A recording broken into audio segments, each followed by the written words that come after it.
recognize me? It's Makoti from Ndlumkulu's kitchen. So yeah, got a new hairdo, looking nice and fresh, feeling like a bit of Rihanna. It's like I'm so tempted to sing, "You can stand under my umbrella, Ella, Ella." Or do I look like Posh Spice from the Spice Girls? Spice Girls fans, you would know exactly what I just did. So guys, things are fresh, things are cool, things are happening all over Makoti's kitchen, especially today. And what I want to bring to you today, or to your table, is a homemade, full packed on flavor of meatballs with some basil and tomato chutney. So it's absolutely simple. This video is going to show you exactly what you need to make it, how to make it, and how to enjoy it. Every single bite is mouth-watering. You can decide whether you want to serve it with rice, with roti, with flatbread, depending on yourself. So I hope you guys do enjoy this video. Thank you so much for keeping in touch with me all the time and for sending me all your love and support. Continue to please watch my videos, and also make sure, for those of you who have not as yet, please do subscribe to my YouTube channel.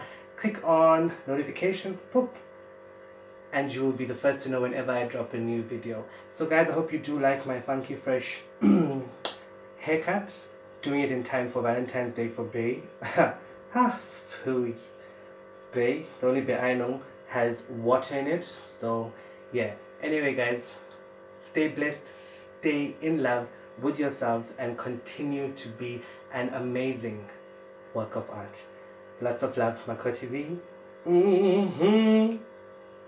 Hair flick. Making your homemade meatballs is very simple. It just takes a matter of you using a few ingredients, mashing it all together, and then you're done. So in a bowl here I have some lean beef mince. You can use chicken mince, mutton mince, according to your preference. I got plus minus 800 grams in here. So let's get started. What am I going to add in first? I've taken one onion and I've tried to dice it as fine as possible. That's going to go in. I have about 2 tablespoons of crushed garlic. That goes in using my fingers, clean. I have half a cup of breadcrumbs. Then I'm adding about 2 or 3 tablespoons of diced parsley and diced mint. That adds some nice freshness to your balls. I'm putting in about half a teaspoon of black pepper and about 2 teaspoons of salt. Obviously salt and pepper are for seasoning, so it can vary according to your preference. And then I got 2 eggs that were beaten together. All goes in there. So let's use our fingers and our hands actually get this mixture done. It's very simple.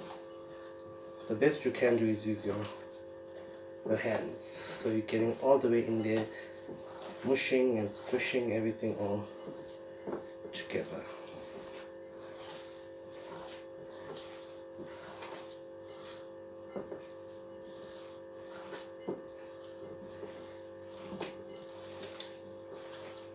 You can already get that lovely smell of the fresh greens that I put in.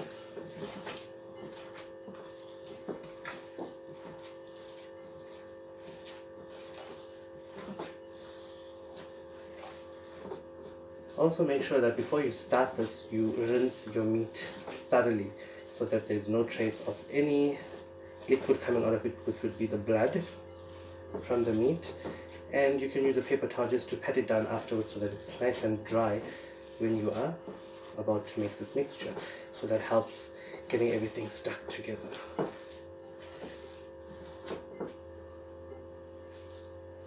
Okay, and that looks like it's nice and mixed.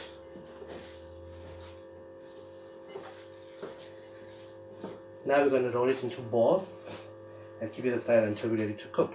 So I've just got a plate here with some wax paper on top so that it doesn't stick to the surface. Okay, so we want to try and get even sized balls. So we're going to use a tablespoon to spoon out some in our hand, so we have some kind of idea of how big they're going to be.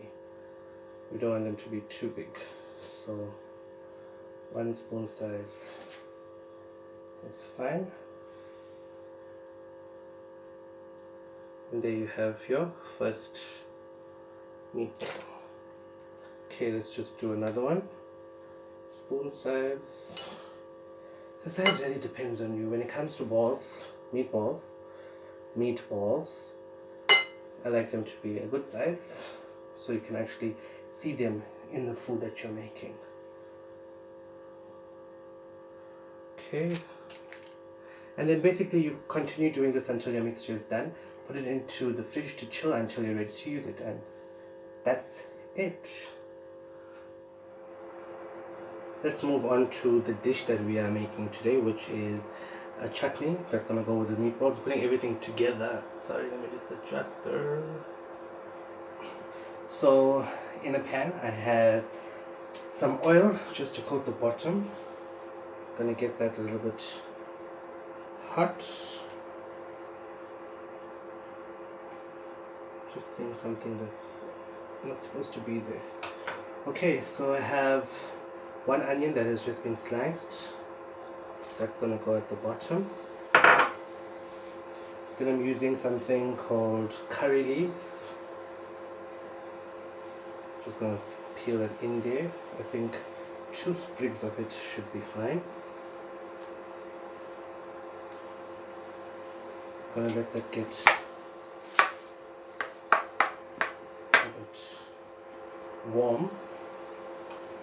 So basically with this we are just going to be making the chutney, putting in some tomatoes. I used about 6 or 7 tomatoes that I've just roughly chopped. Normally or traditionally with the chutney you grate the tomatoes and you throw away the skins, but I've chopped the tomatoes with the skin on, so we're going to have like a chunky type of mixture.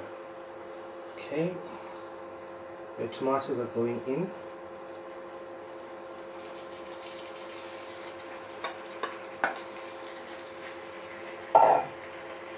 Okay, I'm just going to be putting in salt according to my preference, and I'm going to add a little bit of brown sugar. Now tomatoes in nature are very acidic, so if you're going to add like about maybe a teaspoon or less of brown sugar, that's going to counteract the acidity, which will make it a bit more palatable for us. Okay, just getting a sachet because I can't find my 1 kg of brown sugar. I'm not sure where it got lost or stolen or eaten by ants. Okay, and that's it. We're going to put the lid on. We're going to let this simmer on the stove until we get a little bit more of a pureed version of the chutney, and then we're going to add our meatballs in. So our chutney has been on the stove for about 10 to 15 minutes. It's almost at that stage of being pureed, so that's when we should be putting in our meatballs that were chilling in the fridge. So depending on the size of your family or the amount of guests you're serving, you use that as a discretion or a guide as to how much of meatballs you should be using.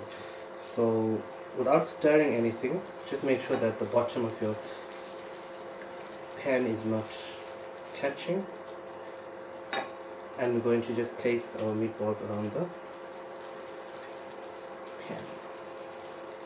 Now remember also that mince is a type of protein that cooks very quickly, so it's not going to be having to sit on the stove for too long.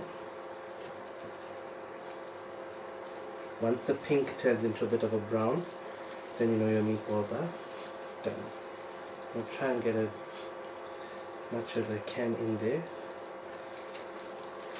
It's probably going to be more meatballs than chutney.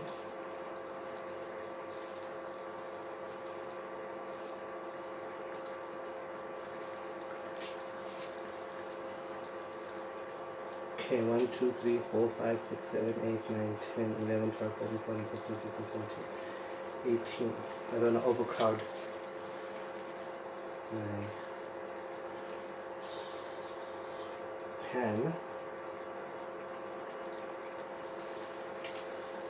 But yeah, basically that's about it.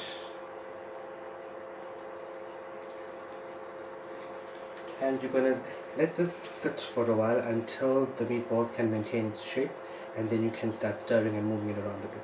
So just put it on low heat, keep it covered for now, and let the magic happen on its own. So after about 20 to 25 minutes, the dish is done. I did get a little taste behind the scenes. It's actually very lovely. Our last step is a little sprinkle of fresh basil on top, and then complete. Basil and tomato are like an amazing couple married in heaven. So it goes like really well. You just want to get some, throw on the top, keep some for garnish. If you're going to be plating up for your guests, don't need that much, but the freshness of this is just extraordinary.